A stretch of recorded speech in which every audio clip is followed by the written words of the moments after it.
भांडली तसं देवाने अर्जुनाला सांगितलेलं आहे आणि त्यामुळे अर्जुनच्या योग्यतेत असल्यामुळे ती जी भाषा आहे आपल्याला कळेलच असं नाही. देवाने सांगितलं शास्त्र झालेलं आहे.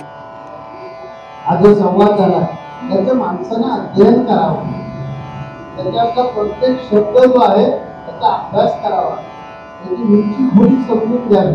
अशा प्रकारे तो प्रयत्न करतो की सुद्धा ज्ञान साधनात आहे. त्या ज्ञानशास्त्राची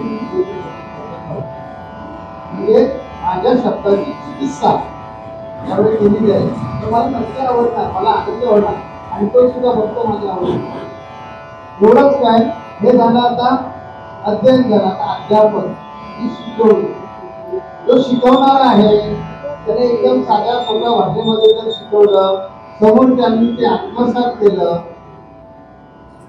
तर त्या दोघांना सुद्धा प्राप्ती होणार आहे. तेही दोघे माझ्या प्रेमाला पात्र होणार आहे असं सांगितलं.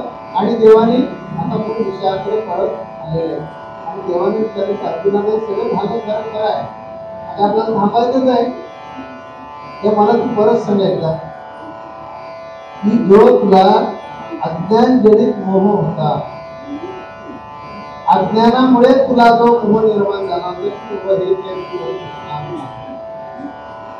माझ्या माणसांना माझ्या पूर्वजांना त्रास झाला, माझ्या पूर्वजांना त्रास जर झाला तर तुला कसं आवडणार, हे बरोबर नाही.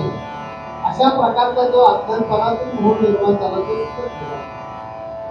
सरळ प्रश्न विचारला आणि अर्जुनाला पण सरळ सांगून टाकलं उत्तर हो, अगदी निश्चित सांगितलं.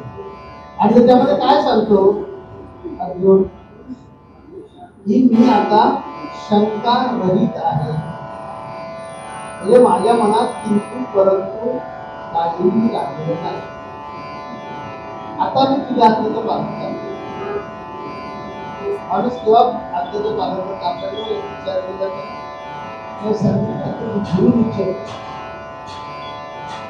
तपासून घ्या म्हणून मी सांगतो. गुरु हा देवच आहे, गुरु ही व्यक्ती नाहीये, माणूस नाहीये. माणूसपणामध्ये जर जगत असला तरी त्याच्याकडे माणूस म्हणून कधीतरी असणारच आणि त्याला त्याचं कार्य चालवण्यासाठी विविध रूप धारण करावं लागतात, विविध रोज सांभाळावं लागतात आणि त्याला जावं लागतं. आता बघा इथे संकेताचं प्रवचन चालू आहे. एक प्रकारे इथे ज्या श्वेता जोशी बसलेली प्रवचनकार त्यांना ठेवायचं पण काम करायचं आहे ना, त्यामुळे तोही रोल करायचा आहे, गुरु म्हणून पण रोल करायचा आहे. समोर जे बसले जे आहेत त्यांच्यापर्यंत पोचलं पण पाहिजे, मी पण दक्षता घ्यायचे. व्यक्ती एकच आहे तर विभिन्न अंगानं ते करायचं आहे. म्हणून आपल्या संप्रदायामध्ये सांगितलं जातं गुरु निश्चय करा आणि गुरु नीट समजून घ्या. त्या गुरुंना आत्मप्रचिती जर झालेली असेल, गुरुप्रचिती असेल, शास्त्र प्रचिती असेल अशांनाच शरण जा. कारण की आत्मज्ञानी पुरुष आहेत, जगात थोड्या थोड्यासारखं पुरुषाच्या सर्व वागतील. त्याला तुम्ही कधी माणूस म्हणू नका, त्याला कधी पुरुषाचं मानू नका, देव असा दृढ विश्वास ज्या दिवशी ठेवा त्या दिवशी तुमचा उद्देश होणार. त्यांच्या कृतीकडे बघू नका, ते कशाचा पुढे वेळ नसतात. तुम्हाला ते वाटतं वा कृती आहे, परंतु त्याला हे कृती चालवत असताना या सगळ्या गोष्टी कराव्याच लागतात. तसं अर्जुनानं सांगितलेलं आहे की देवा मला तर कळलं सगळं की तू माझा नातेवाईक नाही आहे, तू परमात्मा आहे, तू माझा सखा नाही आहेस, तू माझा मित्र नाही आहेस, तर तू माझा प्राण आहे. प्राण त्याला परमात्मा म्हणतो, तो तू आहे जे मला शंका रहित ज्ञान झालेलं आहे आणि त्यामुळे मी आता तुझ्या आज्ञेत वागणार, तू सांगणार ते करणार असं म्हणल्यावर देवाने ज्ञानेश्वर माऊली म्हणतात की अर्जुनाला त्यांनी दिले की जे इतका हर्षोल्लेसित झालेला आहे की देवाने त्याला कणाडून अलिंगनाच्या ऋषीमध्ये घेतलंय. एखादा मुलगा असं नाही आईला आवडते आई का आपल्या उराची चौकाळ केलं. तशा प्रकारे देवानं अर्जुनाला आपल्या उराची चौकाळीला अभिनंदन दिले. आणि आता युद्धाला सुरुवात झाली. कारण आता जे सांगायचं होतं अर्जुनाला ते झालं, सांगून झालेलं. आता अर्जुन पूर्णपणे तयार झालेला आहे. आता युद्धाचा प्रसंग सुरू होईल. आता युद्धाचा प्रसंग सांगणं आणि त्यामुळे पुढे ऐकायचं आहे आपल्याला, इथे डोक्याचं काढून टाकायचं आहे आणि ज्ञानेश्वरीने परत बोलायचं आहे. ज्ञानेश्वर महाराज त्याची नजाकत आहे, नजाकत आहे ती सांगतात. ज्ञानेश्वर माऊली सांगतात की जो संजय, आता हा संजय कोण प्रश्न आहे आपल्याला. तर कुरुक्षेत्रावर आपण डायरेक्ट आलेलो आहोत आणि कुरुक्षेत्रात डायरेक्ट येऊन फक्त देवाचा आणि धनंजयाचा जो संवाद चालू असतो आपण ते पाठीमागे जरा पूर्वपूर्वीच्या सांगितलं पाहिजे. कौरव पांडवांचे युद्ध ज्या दिवशी सुरू झालं तर धृतराष्ट्राला प्रश्न पडला तेव्हा धृतराष्ट्राला व्यासांकडे विनंती केली होती आणि सांगितलं होतं की हे जे मी अंध आहे जन्मतात, त्यामुळे हे माझ्या पोरांचं आणि माझ्या मुलांचं जे युद्ध होणार आहे हे युद्ध बघणार कसा. म्हणून वेदव्यासांचा शिष्य तो संजय, त्याला एक ज्ञान दिलं, एका वृत्ती दिली गुरु वेदव्यासाने. आणि आता ती दिल्ली आहे, ती हस्तिनापुरामध्ये राजा धृतराष्ट्र बसलेला युद्ध आता ते हिमाचल मध्ये कुरुक्षेत्रामध्ये चालू आहे आणि आपल्या राजवाड्यामध्ये बसून त्याने ऐकले आणि तर ती धृतराष्ट्राला ऐकायला येत नाही. संजय ऐकतो सगळं, धृतराष्ट्राला ऐकायला येत नाहीये आणि हे त्या दोघांचा संवाद संपल्याबरोबर संजय धृतराष्ट्राला सांगतो काय ते बोधात्मक मार्गदर्शन. अशा प्रकारे संवाद सुरू झाला आणि बरोबर टिकलेला आहे आणि ज्ञानेश्वरीमध्ये मांडलेला आहे. आणि ज्ञानेश्वर माऊलींनी ज्ञानेश्वरीमध्ये 74व्या श्लोकामध्ये सांगितलंय की संजय आता म्हणतो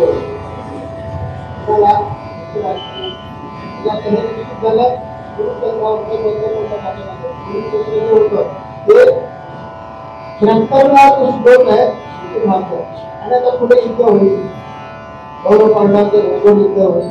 म्हणजे युद्धामध्ये काय घडणार आहे तुम्हाला ऐकून माहिती असल्यामुळे युद्ध त्याचा वेळ निरंतर घालवत नाही.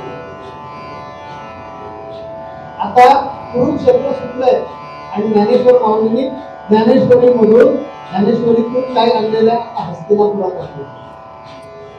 तुम्हाला हस्तिनापुरामध्ये आता उभं केलेलं आहे. राजा धृतराष्ट्र बसलेला आहे, शेजारी संजय उभा आहे. हा संजय यांचा व्यासांचा शिष्य आहे.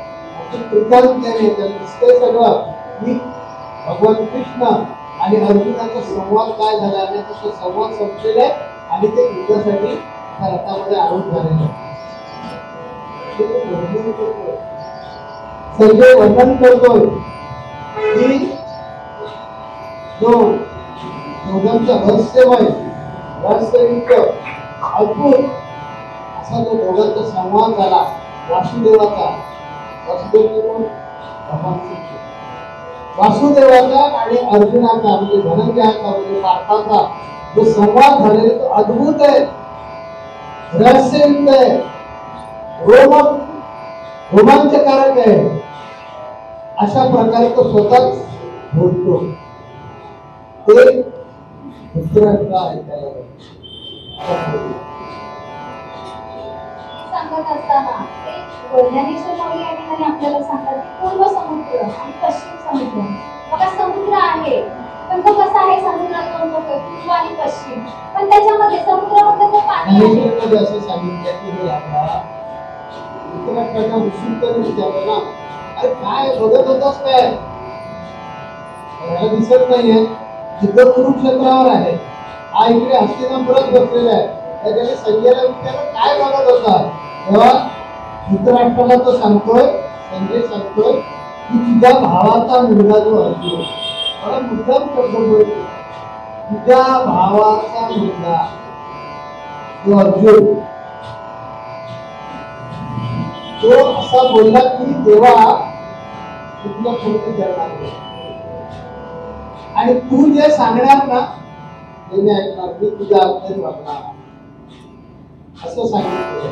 आणि आता त्या दोघांचं कौतुक करायला संजयाने सुरुवात केली. त्या पूर्व समुद्रात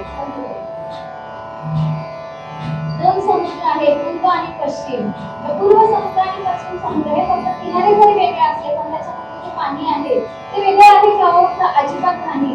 तसंच या ठिकाणी सांगितलेलं आहे की अर्जुन आणि भगवान श्रीकृष्ण जे आहेत ते देहाने भिन्न आहेत, पण आता त्यांच्यातला जो द्वैत भाव आहे तो पूर्णपणे कसा झालाय हो? मावळून गेलेला आहे त्या पाण्यासारखा. म्हणजे पण एक मला सांगत त्यांना तुम्ही संजय आहात आणि धृतराष्ट्राला सांगा किती सुंदर वाटेल बघा, तुझी स्टाईल वापरते तू आपल्यामध्ये सुंदर वाटला. ह्याला कशाला सांगता, हे ऐकतीलच.